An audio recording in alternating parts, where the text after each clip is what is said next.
Here we go, we've got another war video for you. This is war number 9. We're up against Salty, which means after this video there will only be 3 more war videos in For Loki. And then beyond that, I'm not really sure exactly how long it'll be before I start posting war vids again. Since in the new alliance, we're not going to have any competitive wars for it looks like a little while. At least all of next season, I expect they won't be competitive, and I don't want to post videos of fighting rank 4 5 stars and stuff like that. So I'm not really sure exactly how we'll handle that, but all right. So we do have some interesting fights, at least some fights that you guys I don't think I had taken this season up until this point. So somewhat new and interesting fights, but okay. We're using Apocalypse for a couple important fights, and then we're going to be using Cosmic Ghost Rider for quite a few fights. And I wanted the White Mag's Guidance for one of those fights in particular, but also obviously it's just a great champ to have kind of tag along if you don't feel like you need a third attacker. So alright. Now this node here is it's got, I can't remember what it's called, like Power Struggle, I think. So I'm not going to be gaining power from anything other than when the defender gets a bar of power himself. Then I'll get a bar of power, and then if he expends that power, then I lose my power. And if I don't throw a special within the strike counter menu or allowance, whatever you want to call it, then he'll start to build up Furies and all that stuff. I'm using Cosmic Ghost Rider here. You guys are going to see that obviously I can't just do the normal nuke rotation here because I'm not going to be gaining power. But that's okay. He's not going to have reverb at all because he's going to be permanently armor broken just from the get-go because he's a villain. And all I got to do really is just kind of play it slow and just pay attention to strike counter and all that stuff. So I am still going to go through a rotation here.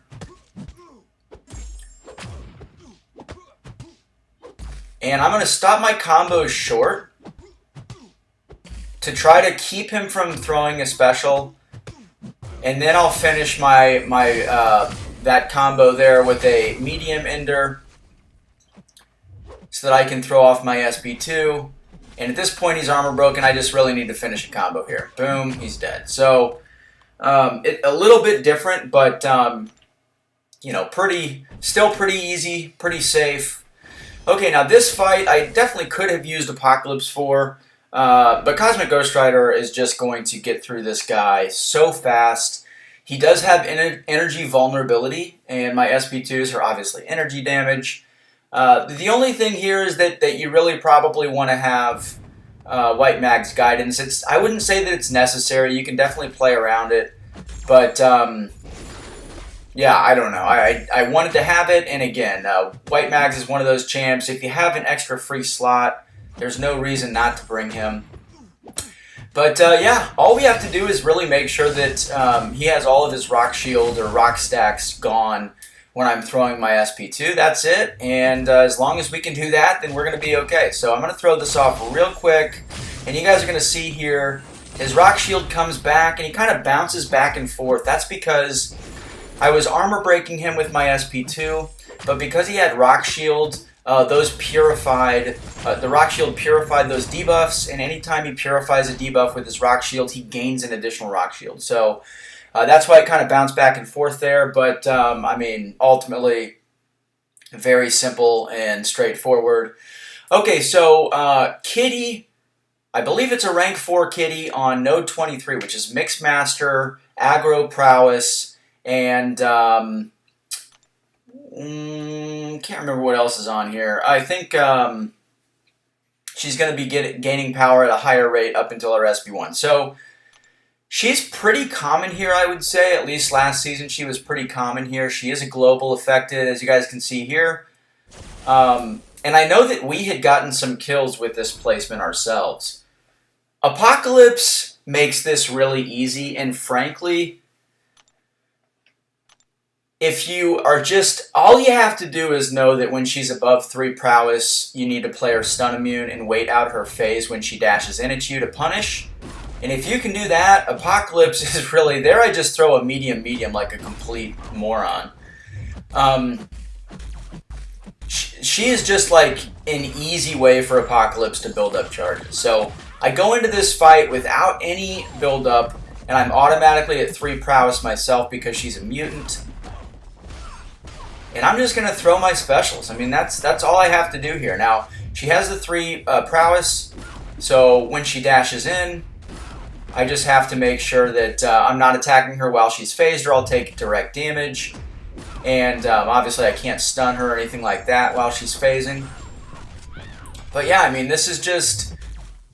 It's no different than placing a mutant someplace easy in Section 1 for Apocalypse to build up. I just don't think that it's very smart unless you're banning Apocalypse.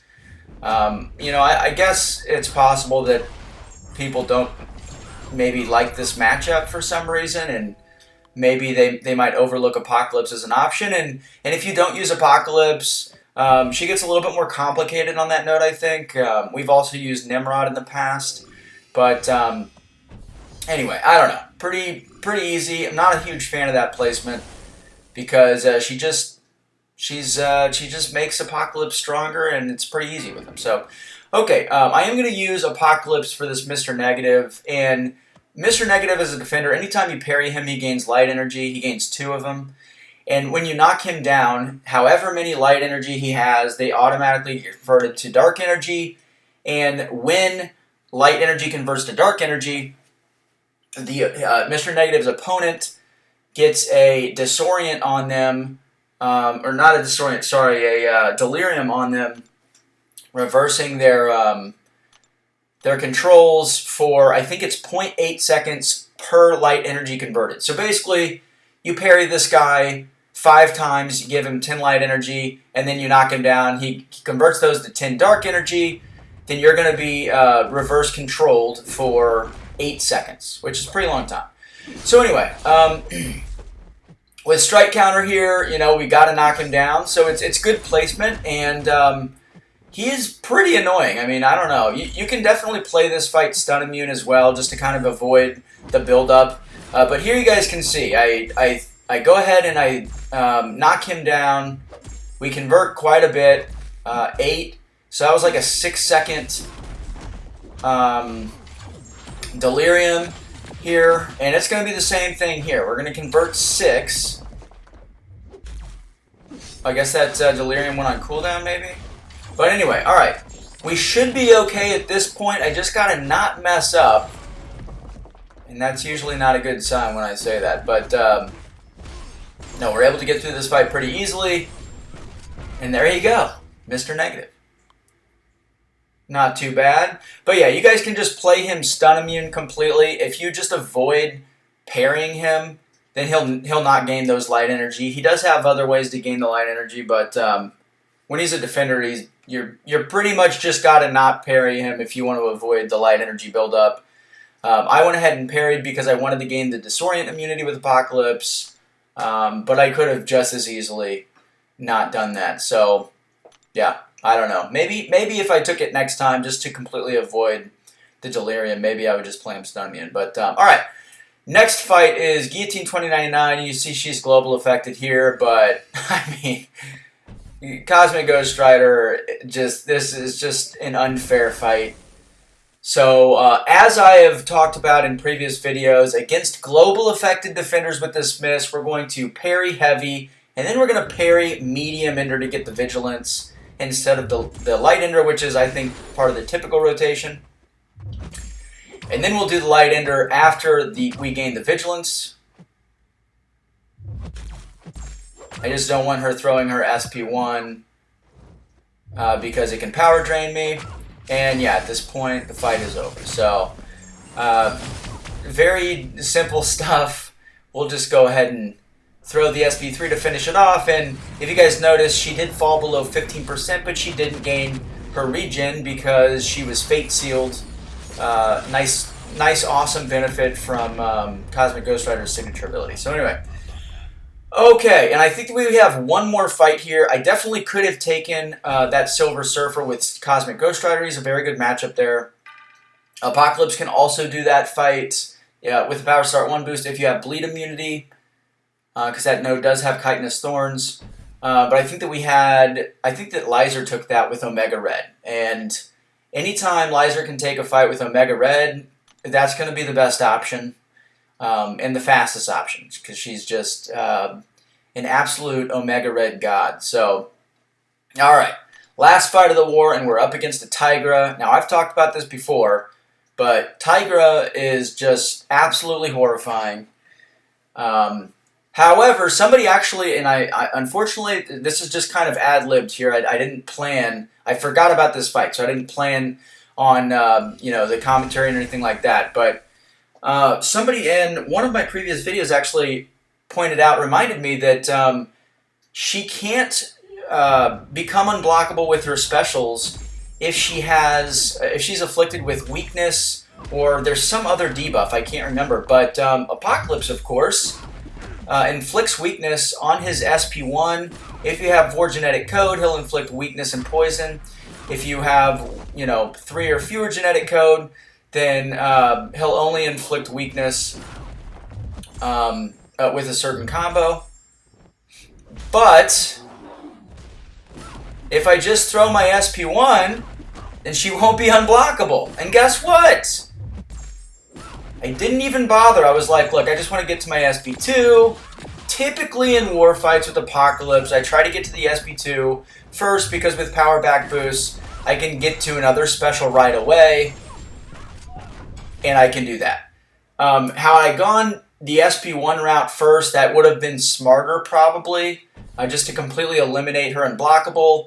But with the power back boost, it gives you almost no power back, because all of the damage from the SP1, not all of it literally, but almost all of it comes from the burst damage that he gets from having those debuffs on the opponent.